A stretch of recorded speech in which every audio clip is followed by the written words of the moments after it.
Hello and welcome to today's daily report market videos with me, Richard Perry, market analyst at Hantec, 23rd of July.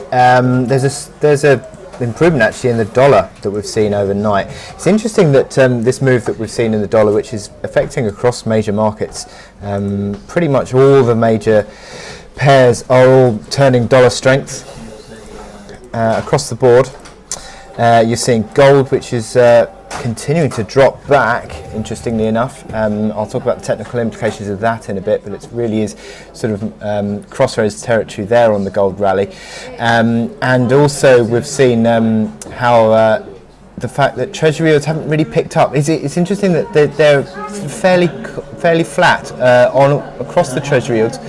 Nothing really doing in terms of direction on the treasury yields. However, you've seen the dollar rallying through this downtrend phase.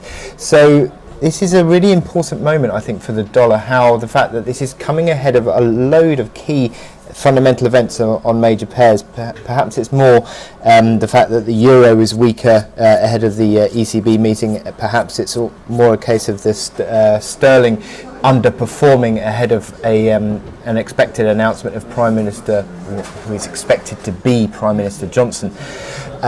So there are some really key moves that we're seeing on these major pairs. Euro dollar testing 1180 as a basis of support. You've got gold, which is back and testing, as I said, I'll show you this on the technical analysis videos in a bit, but testing the key uptrend support on gold. So some really key crossroads moments for this for these dollar moves. Now we've seen the oil price, which is stabilizing really. It's picked up on the back of geopolitical tensions in the Gulf, the Persian Gulf over the weekend, with Iran saber rattling further on oil tankers. But it's stabilizing. It's not really taken off. It's really interesting that it's not really gone anywhere, given the fact that such a significant fundamental event could be taking place. It's not really taking off as the geopolitical situation has deteriorated. So that's interesting, and gives the bulls something to ponder there. But equity markets are higher. You've seen in Europe today, across the board. S&P 500 picked up a little bit yesterday, and futures are up a little bit today, but certainly not to the extent of which DAX, for example, 0.8% higher. And the implications of that will be the fact that the 12,440 basis of support, basis of pivot on the DAX is back in the firing line once more. So how the market responds around that sort of area will be key for the DAX. But the S&P 500 futures just a shade higher today. In terms of data points today, we've got a little bit of US data into the afternoon, and some Eurozone consumer sentiment, consumer confidence data. Existing home sales for the States at 3 o'clock expected to basically be flat at 5.33. 5.35 was the let's get the data points up. 5.35 million was the 5.34, I should say, was the data last point. Richmond Fed Composite expected to tick a little bit higher to +5 from +3 apparently.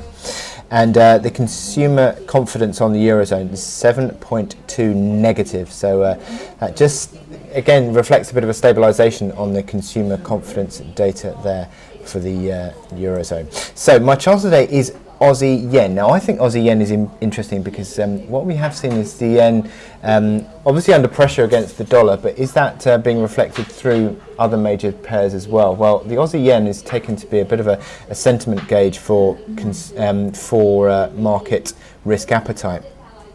It's been trying to pull higher towards a test of the key resistance overhead, but keeps failing on an intraday basis, because I've said on the morning report a close above 76 figure would actually be a closing high dating back to mid-May, but it just can't get that. It's tested on the last couple of days, so they're eyeing a bit of a move today, but not really being able to manage that breakout. Now I'll show you a chart here, which is the Bollinger Bands. Now they are just around about 76 pips wide at the moment. Now that is the narrowest that the Bollinger Bands have been, went back over 10 years, and narrowest they've been in 10 years, so possibly ever, but certainly at the moment they are incredibly narrow, and that would suggest that perhaps a breakout move was coming. So as I said, we're sort of looking for possibility of a breakout on Aussie yen, and the fact is the market is testing the upside, not really got the momentum yet behind it. The RSI needs to move into the 60s on the daily. MACD lines are positive, stochastics are edging positive, but again there's a little bit of a handbrake still on those data points. You've got a basis of support 75.80 to 75.90, sort of a pivot area really in the last few weeks, where the market has turned around consistently in that area. In the last few days it's become a basis of support 75.80 to 75.90, picking up a little bit again today, but again look on the hourly chart, nothing really doing yet on those momentum indicators. But given the fact that the Bollinger Bands are so tight, this could be a market that is on the brink of a sharp move, so we're on the lookout for how this one's going to play out. But the market edging higher, and as I said, a close above 76 figure would be something that the bulls would be taking forward, I think, now. So with that in mind, I wish you good luck in your trading today. Click here to subscribe to my videos and go to our website where you can sign up to our trading webinars. Thank you very much.